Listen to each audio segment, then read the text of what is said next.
Hello दोस्तों, आज मैं आपको रविन्द्रनाथ टैगोर जी की लिखी हुई कहानी अब गुंठन सुनाने जा रही हूँ। अगर ये कहानी आपको अच्छी लगे तो मेरे चैनल को सब्सक्राइब कीजिए, लाइक कीजिए और कमेंट करके बताइए ये कहानी कैसी लगी। तो चलिए कहानी सुनते हैं। महामाया और राजीव लोचन दोनों सरिता के तट पर एक प्राचीन शिवालय के खंडर में मिले। महामाया ने मुख से कुछ न कहकर अपनी स्वाभाविक गंभीर दृष्टि से तनिक कुछ तिरस्कृत अवस्था में राजीव की ओर देखा, जिसका अर्थ था कि जिस बर्ते पर तुम आज बेसमय मुझे यहाँ बुला ले आए हो, मैं अब तक तुम्हारी सभी बातों का समर्थन करती आई हूँ। इसी से तुम्हारा इतना साहस बढ़ गया। राजीव लोचन तो वैसे महामाया से सदैव त्रस्त रहता है। उस पर यह चिंतवन बेचारा कांप उठा। साहस बटोरकर कुछ कहना चाहता था, किंतु उसकी आशाओं पर उसी क्षण पानी फिर आ गया और अब इस भेंट की शीघ्रता से कोई ना कोई कारण बिना बताए भी उसका छुटकारा नहीं हो सकता। अतः वह शीघ्रता से कहा बैठा, मैं चाहता हूं कि यहाँ से कहीं भाग चले और वहां जाकर दोनों विवाह कर लें।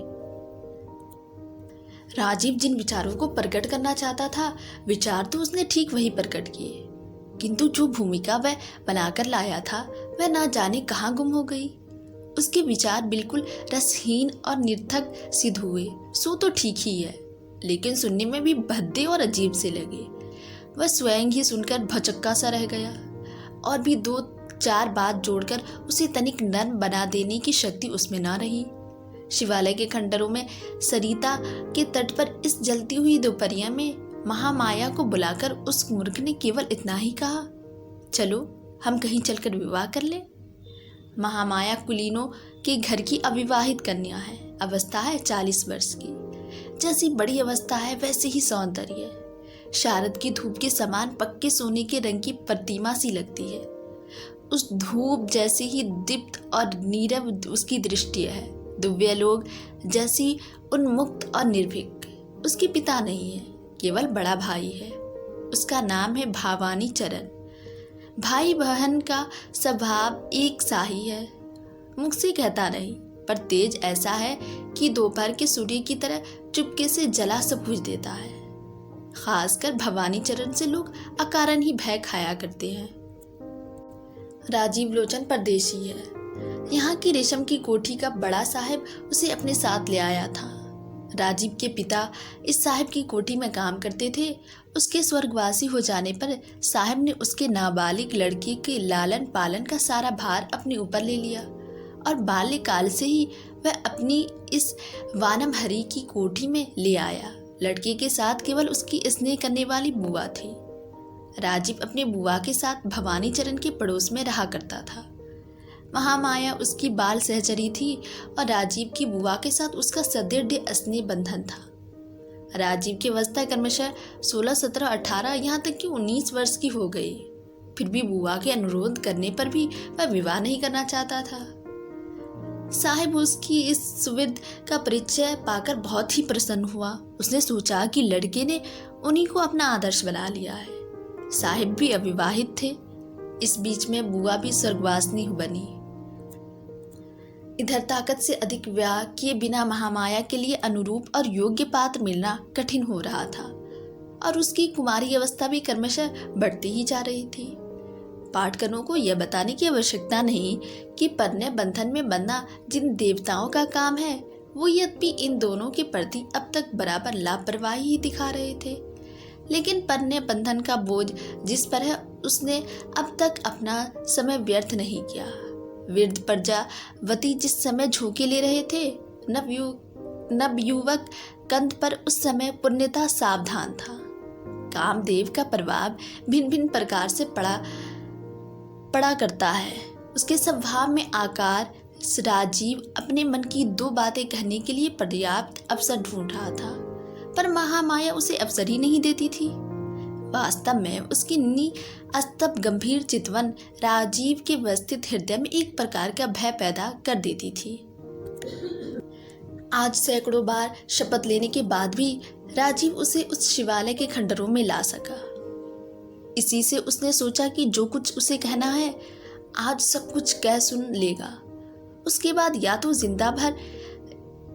या तो जिंदगी भर सुख में रहेगा और नहीं तो आत्महत्या कर लेगा। जीवन के एक संकटमय दिन में राजीव ने केवल इतना ही कहा, चलो विवाह कर लें, और उसके उपरांत पाठ भूले हुए छात्र के सामान सक पकाकर चुप रह गया।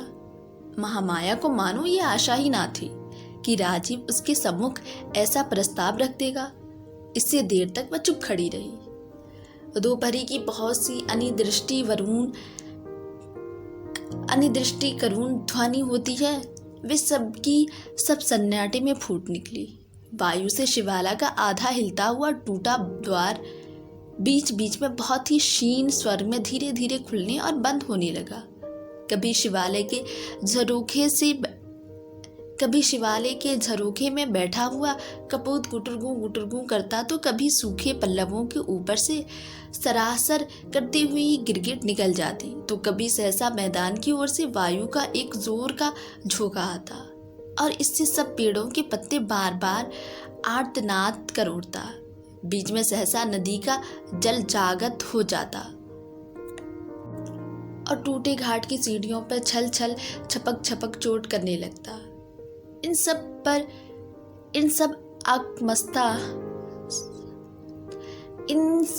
अकस्मात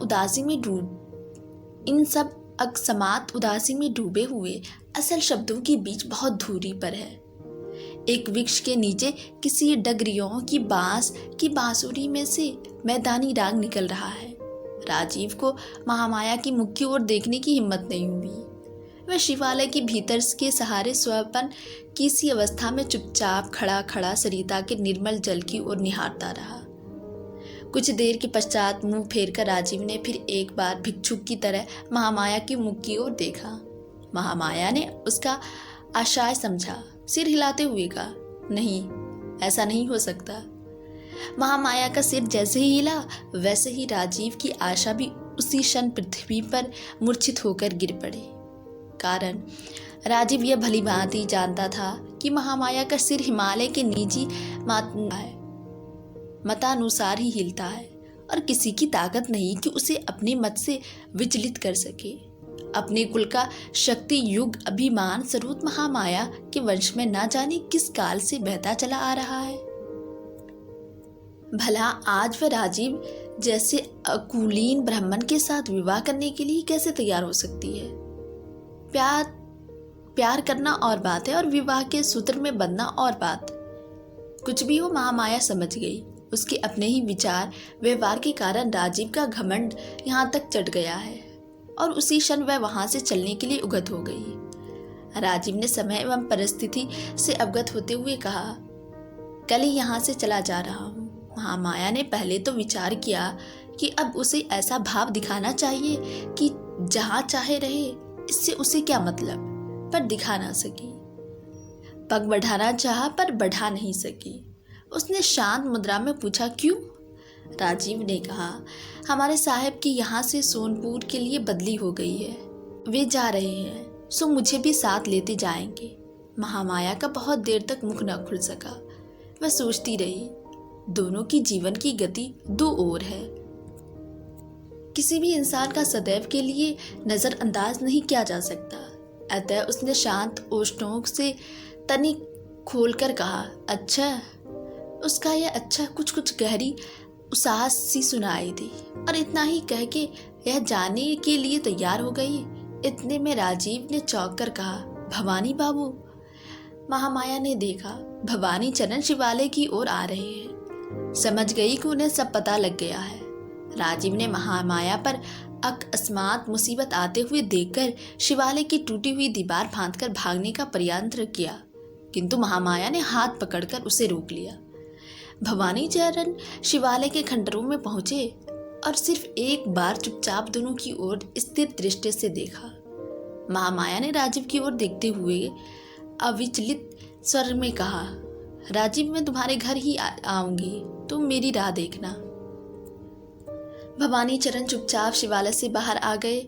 महामाया भी चुपचाप उनका अनुसरण करने लगी और राजीव चकित सा होकर वहीं खड़ा रहा, मानो उसे फांसी का दंड सुनाया गया हो। उसी दिन रात को भवानी चरण ने विशेष रेशमी साड़ी लाकर महामाया को दी और बोले, इसे पहन लो। महामाया उसे पहन आई।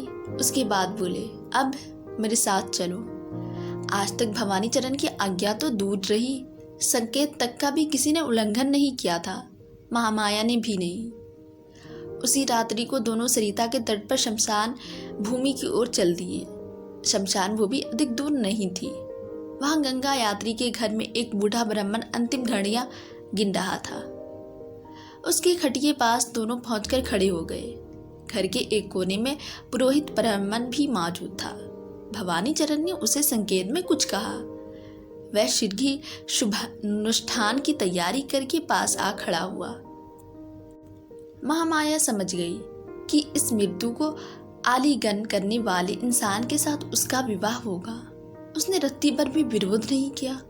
समीप में ही जलती हुई 2 चिताओं के प्रकाश में उस अंधेरे से घर में मृत्यु की यंत्रणा की आर्ता ध्वनि के साथ अष्टपष्ट मंत्र उच्चारण मिलाकर महामाया का परिग्रहण संस्कार करा दिया गया। जिस दिन विवाह हुआ उसके दूसरे दिन ही महामाया विधवा हो गई। इस दुर्घटना ने महामाया को दिल मात भी शोक ना हुआ और राजीव भी अचानक महामाया के विवाह की सूचना पाकर जैसा दुखी हुआ था, वैदव्य की सूचना से वैसा ही ना हुआ, बल्कि उसे कुछ खुशी हुई। पहले उसने सोचा कि साहिब को सूचित कर दें और उसकी सहायता से इस अमानुषिक अत्याचार पर किसी प्रकार प्रतिबंध लगा दिया जाए। तभी विचार आया कि साहिब तो सोनपुर जा चुका है। राजीव को भी वह साथ ले जाना चाहता था, पर वह 1 मास का अवकाश लेकर यहीं रह गया है। महामाया ने उसे वचन दिया है, तुम मेरी राह देखना। उसकी वह किसी प्रकार भी उपेक्षा नहीं कर सकता। इतने में बड़े जोर की आंधी के साथ मूसलाधार वर्षा होने लगी। आंधी क्या थी, भयंकर तूफान था। राजीव को ऐसा महसूस होने लगा मानो अभी उसके सिर पर मकान ही टूट पड़ेगा। जब उसने देखा कि उसके अंतःकरण के सामान वारा प्रकृति में भी एक प्रकार की प्रलय सी उठ खड़ी हुई है, तब उसे कुछ शांति से मिली।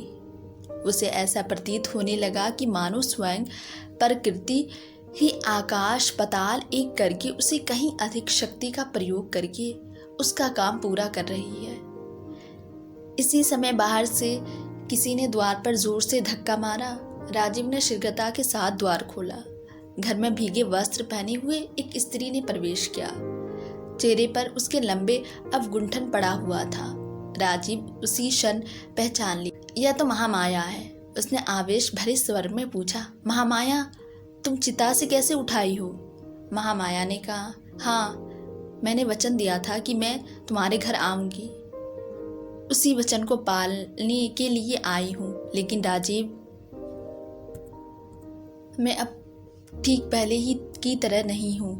मेरा सब कुछ बदल गया है, लेकिन अपने मन में महामाया हूँ। अब भी बोलो, और यदि तुम वचन दो कि कभी भी तुम मेरा अवगुंठन न हटाओगे, मेरा मुख ना निखारोगे, तो मैं जीवन भर तुम्हारे साथ रह सकती हूँ। मृत्यु के चंगुल से वापस मिल जाना ही बहुत है। उस समय और सब बातें तुच्छ मालूम होती है। राजीव ने शीघ्रता से कहा, तुम जैसे चाहो वैसे रहना। मुझे छोड़ जाओगी तो मैं नहीं रह सकता। महामाया ने कहा, तो अभी चलो, तुम्हारा साहिब जहाँ गया है वहीं ले चलो मुझे। घर में जो कुछ था सब कुछ छोड़ छाड़ कर राजीव महामाया को लेकर उसी प्रकृति के प्रकोप में निकल पड़ा। ऐसा भवंडर चल रहा था कि खड़ा होना मुश्किल था। उसके वेग से कंकड़ियां उड़ उड़कर बंदूक के छर्रों के सामान शरीर में चुभोने लगी। दोनों इस भय से कहीं सिर पर विक्ष न गिर पड़े, सड़क छोड़कर विस्तृत मैदान में होकर रास्ता पार करने लगे। भवंडर का जोर पीछे से धकेलने लगा, मानो यह उन्हें इस दुनिया से छीनकर प्रलय की ओर उड़ाए लिए जा रहे हो। पाठक इस कथा को कोरी कभी कल्पना ही ना समझे। जिन दिनों यहाँ सती की प्रथा चलती थी, उन्हीं दिनों की ऐसी घटना कभी कभी हो जाया करती थी। महामाया के हाथ पैर बांधकर यथा समय चिता में रखकर उसमें आग लगा दी गई थी। आग भी खूब जोरों से जल उठी थी, लेकिन उसी समय बहुत जोर का भवंडर उठा और मूसलाधार बारिश पड़ने लगी। जो दाह संस्कार करने आए थे वह शीघ्रता से गंगा यात्री वाली कोठी में जा छिपे और भीतर से द्वार बंद कर लिया। सभी समझते हैं कि ऐसी आंधी पानी में चिता बुझते समय नहीं लगता। इसी बीच में उसके हाथों में बांधा कपड़ा जलकर भस्म हो गया और हाथ खुल गया। असाध्य दाह पीड़ा में मुख से वह कुछ कह नहीं ना सकी, किंतु तुरंत उठकर बैठ गई और पैरों की रस्सी खोल डाली। उसके बाद कई स्थानों से जली हुई साड़ी से देह को छिपाया। लगभग नंगी सी चिता से उठकर पहले वह अपने घर आई। घर में कोई था नहीं, सब शमशान में थे। दीपक जलाकर एक धोती पहनकर महामाया ने एक बार दर्पण में अपना चेहरा देखा और दर्पण जमीन पर पटक दिया। फिर कुछ देर खड़ी खड़ी सोचती रही। उसके चेहरे पर लंबा अवगुंठन किया और राजीव के घर की ओर चल दी। उसके बाद जो कुछ हुआ सो पाठकों को मालूम ही है। महामाया अब राजीव के पास ही रहती है, लेकिन राजीव के जीवन में सुख शांति नहीं। दोनों के बीच केवल अवगुंठन का व्यवधान है, लेकिन यह अवगुंठन मौत के समान चिरस्थायी नहीं, अभी तो मृत्यु से भी बढ़कर पीड़ा उत्पादक है। इसलिए कि निराशा मृत्यु की विरल पीड़ा को धीरे धीरे अनचिंतन रूप में प्रदान कर देती है, किंतु इस अवगुंठन के पृथक रूप से ने एक जीती जागती आशा को प्रतिदिन प्रतिपल व्यवस्थित एवं पीड़ित कर रखा है। एक तो पहले ही महामाया की शांति प्रकृति है, उस पर उसके इस अवगुंठन के भीतर नीरवता दुगुनी असहाय सी प्रतीत होने लगी। राजीव अब ऐसे रहने लगा जैसे उसे मृत्यु की चलती फिरती पुतली ने घेर लिया हो। वह पुतली उसके जीवन को आलिंगन करने का नित्य प्रति उसे क्षीण करती जा रही है। राजीव पहले जिस महामाया नाम से परिचित था, उसे तो उसने खो दिया। अब तो वह केवल उसकी सुंदरता बाल्य स्मृति पर ही जीवन अवलंबित करके इस दुनिया में रह सकता है, परंतु उसमें भी अवगुंठन युक्त पुतली सदैव उसके पार्श्व में रखकर बांधा पहुंचती रहती है। वह सोचता है इंसान में स्वभाव से ही काफी अंतर है, और खासकर महामाया तो महाभारत के कर्ण के समान स्वाभाविक कवच धनी है। वह अपने स्वभाव के इर्द गिर्द एक प्रकार का आवरण लेकर जन्मी है, उपरांत बीच में फिर मानो वह पुनर्जन्म लेकर और एक आवरण लेकर आई है। रात दिन साथ रहती हुई भी वह इतनी दूर चली गई है कि मानो राजीव से उस दूरी को पार नहीं किया जाता। मानो वह केवल एक माया की रेखा के बाहर बैठकर अतृप्त दृष्ट मन से इस सूक्ष्म एवं अटल रहस्य से अवगत होने के अपर्यंत कर रहा है। जैसे तारागण प्रत्येक दिशा में नींद सहित नर्मिशेष नत नयनों से अंधकार यमनी के रहस्य से अवगत होने के निष्फल प्रयास में रात्रि बिता दिया करते हैं। इस प्रकार ये दोनों चिर परिचित संगृहित साथी भिन्न भिन्न जीव के रूप में बहुत काल तक साथ बने रहे। एक दिन बरसात के मौसम में शुक्ल पक्ष के दशमी की रात्रि को बादल फटे और निशिकार ने दर्शन दिए। निशिकर की ज्योत्सना से यामुनी सोती हुई पृथ्वी के सिरहाने बैठी जागरण कर रही थी। उस यामुनी को देखने बिस्तर से उठकर राजीव भी झरोके के पास जा बैठा। बरखा और गर्मी के संगम से थके हुए उपवन में एक प्रकार की सुगंध और झिंगूर की झिनझिन की ध्वनि कमरे में आकर उसके मनोराज्य में एक प्रकार की अराजकता व्यक्त कर रही थी। राजीव देख रहा था बगीचे के अंधकार में खड़े हुए वृक्षों को, उस पर शांत स्थिर सरोवर मंजे हुए स्वच्छ रजत थाल के सामान चमक रहा है। इंसान ऐसे समय में अस्पष्ट तौर पर भी कुछ सोच सकता है या नहीं बताना कठिन है, पर हाँ इतना अवश्य कहा जा सकता है कि उसका संपूर्ण हृदय किसी एक दिशा की ओर प्रभावित हुआ है। गंध युक्त उपवन के सामान ही एक सुगंध से पूर्ण उत्साह छोड़ता है। पता नहीं राजीव ने क्या क्या विचारा। उसे प्रतीत हुआ कि मानो आज उसके पहले के सब नियम टूट गए हैं। आज इस बरसात की रात ने उसके समक्ष अपना मेघों का अवगुंठन हटा डाला है और आज की यह यामिनी पहले की उस महामाया के समान निस्तब्ध, शून्य और सुगंभीर हो गई है। होते होते अकस्मात ऐसा हुआ कि राजीव का ध्यान जीती जागती पुतली की ओर परावित हो गया। श्वान चलित के सामान चलकर राजीव ने महामाया के कमरे में प्रवेश किया। महामाया उस समय निद्रा लोक की सैर कर रही थी। राजीव उसकी शौर्य के पास जाकर खड़ा हो गया। मुंह झुकाकर देखा, महामाया के अवगुंठन से हीन चेहरे पर चंद्रजोश आ पड़ी है। लेकिन हाय, यह क्या? वह चिरपरिचित पुरुष के सामान खिला हुआ चेहरा कहाँ गया? चितागिरी की शिखा अपनी विकराल लहराती हुई जीवा से महामाया के बाएं कलोप का थोड़ा सा सौंदर्य चाटकर वहां सदैव के लिए अपनी राक्षसी भूख का अमिट चिन्ह छोड़ गया। शायद राजीव जाग पड़ा हो, शायद एक अव्यक्त ध्वनि भी उसके कंठ से मुखरित हो गई हो। महामाया तत्काल आश्चर्यचकित अवस्था में जाग उठी। देखा सामने राजीव खड़ा है। उसी क्षण वह अवगुंठन खींचकर शौर्य छोड़कर एकदम उठ खड़ी हुई। राजीव ताड़ गया कि अब उसके सिर पर दामिनी टूटना चाहती है। वह फर्श पर गिर पड़ा और महामाया के चरणों को स्पर्श कर बोला, मुझे क्षमा कर दो महामाया, मुझे क्षमा कर दो। महामाया कुछ उत्तर न देकर एक पल के लिए भी पीछे की ओर न हटकर घर से बाहर निकल गई। राजीव के घर फिर वह कभी नहीं लौटी। उसका कहीं भी पता न चला। इस क्षमाहीन चिरगमन की क्रोधगारी राजीव के संपूर्ण जीवन पर सदैव के लिए सुगीर्द गध चिन्ह छोड़ गई।